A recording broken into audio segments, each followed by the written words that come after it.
Welcome to the realm of Millenia. Be ye man, woman, child, a spirit, a creature, or demon. Be ye a native migrator, or maybe even an invader into the realm. Welcome for. I am your host, the Millennium Mailman, here today, bringing you a funny guy Friday. I just got dog hair in my face. Bringing you a funny guy Friday. Or you can call it a fun fact Friday. Because I'm going to say effects in there somewhere. Right? But funny enough, it's rather funny how human beings as a whole are more subconscious creatures than we might care to realize. Right?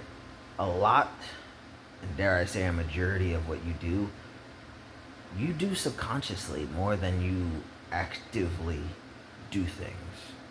Right? From something as simple as breathing. That is going to be the go-to one anytime you're talking about subconscious versus conscious, passive, and active. Right? Breathing is done more subconsciously than anything else. Right? Aside from digestion, in which case you might digest more often than you breathe. Ridiculous. If you're as fat as I am, you might do a little bit more digesting than you do breathing. Right? But there are so many aspects in of the body that are all done subconsciously and not done actively. Those are just a couple. Like breathing and how to digest your food as opposed to just eating it. But deeper than that, there are many things, even in our thoughts, ideals, and things that turn subconscious, right? After you've solidified your intentions, you tend to subconsciously pursue those intentions that you clarify, put on a piece of paper, or you subconsciously revert to prior thinking and prior notions without even realizing it, right? And that's a funny thing. It's a funny thing, but it is a fact, right? And a lot of that subconsciousness at some point was surface level. And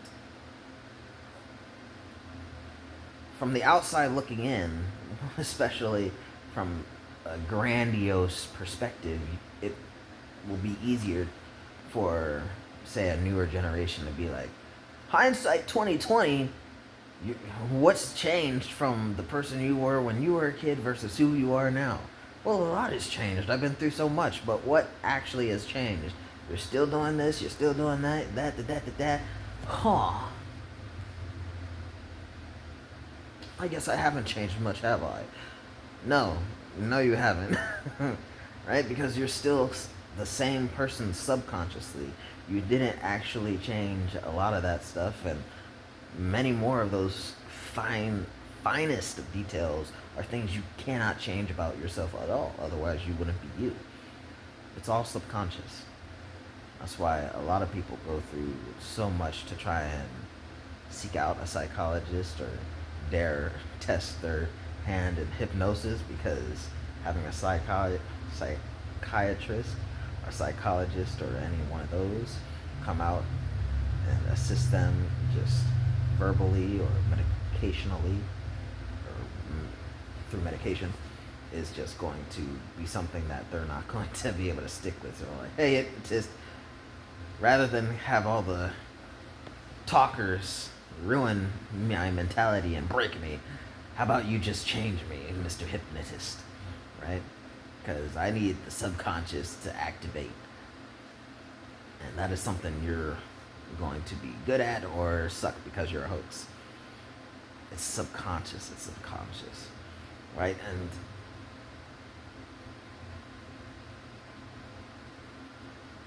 I'm not sure if it would be labeled as a subconscious thing, but the father of psychology, Sigmund Freud, little do people know, he actually started off, it was medical. I believe he was a coroner and something like that. And it was a coroner or a dentist. It was something light. It wasn't anything super major, but he was in one of those. And for scientific research, he for some reason was studying reproduction and wanted to make it part of his thesis to figure out how eels would reproduce, because back in the time of Aristotle and Socrates, it became this large notion that mud and water and certain chemical compounds mixing in the dirt, once it reaches seawater, if it gets struck by lightning, is going to create an eel. And if it gets struck by lightning multiple times, it can be an electric eel or something like that, right? And that was the running theme of where eels come from and is stable to this day, right? Because no one has figured it out. So it was Sigmund Freud's biggest grandiose thesis idea to be like, hey, I'm going to dissect them one by one forever and ever until either it breaks, I break, or and I figure it out, right? But one way or another, either I'm gonna figure this out and make it my thesis. Was Sigmund Freud's idea there. So he's a doctor, he's a surgeon, he's working on actual people, but he's dissecting eel after eel, day in and day out, for the sake of research and scientific discovery, to figure out how eels reproduce, to prove Aristotle right, wrong, and that, right? And long story short, he literally drove himself insane. So on the subconscious level, he's like, I'm having nightmares, I'm being terrorized. Even when I don't work, I go on extended vacation for months and take sabbaticals. It's not working. So he didn't change majors because back then there wasn't a major of psychology like that. It was just an aspect. And he was the forefront of psychology. That's why he's considered the father of it, because he did the actual in-depth research, analysis, and final premise that became the basis of most psychological theories. Sigmund Freud was, and that is why he's deemed the father of psychology.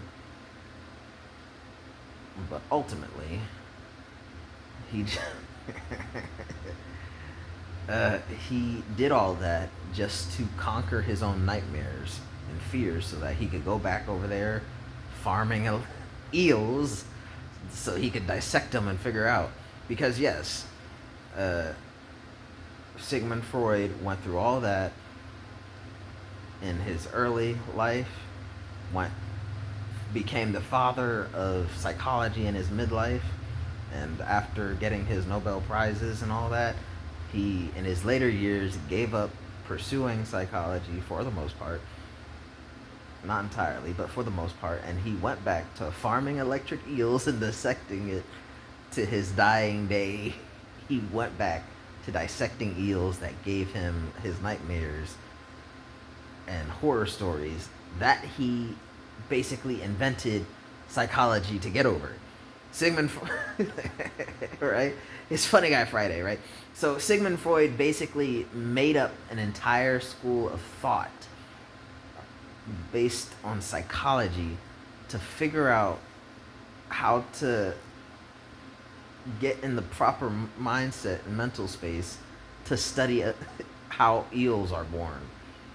He did all of that, got a Nobel Peace Prize or some sort of prize, and made a whole school of thought, developed psychology, became the father of psychology that gets taught to this day around the world in every nation, not just the one he was a national to. Became a world-renowned, recognized name in a field that is ever so explosive to this day. To this day, psychology is big. and exploding. Became all that in his mid to later life, just so that in his latest of life, before his death, go back to farming and dissecting to understand how exactly do eels reproduce, right? Is it right? And he ultimately came up with nothing, so we're back to square one, which is why to this day everyone has no idea how eels truly reproduce, and why it might just be the running idea of, yeah, when lightning strikes a certain chemical mix in the water, you get an eel. That's where eels come from. Next question. And I find that funny. Funny haha indeed. Funny haha indeed. But yes, if you like what I had to say, or at least how I said it, leave a like on the video, comment down in the comment section down below any questions, comments, concerns, thoughts, and opinions, or beyond. You're also welcome to reach me at millenniummailmen@gmail.com. I check my email once a week, and I respond to those questions, comments, concerns in the email on a Monday or Tuesday. By all means, share the video for more exposure of the fact that I have a channel, that I'll be posting videos every day until my book is published, to spread awareness of the book. Release date expected March of 2028. And subscribe if you feel like it. Don't if you don't. Peace, love, and happiness, and all the best of things to you. And goodbye.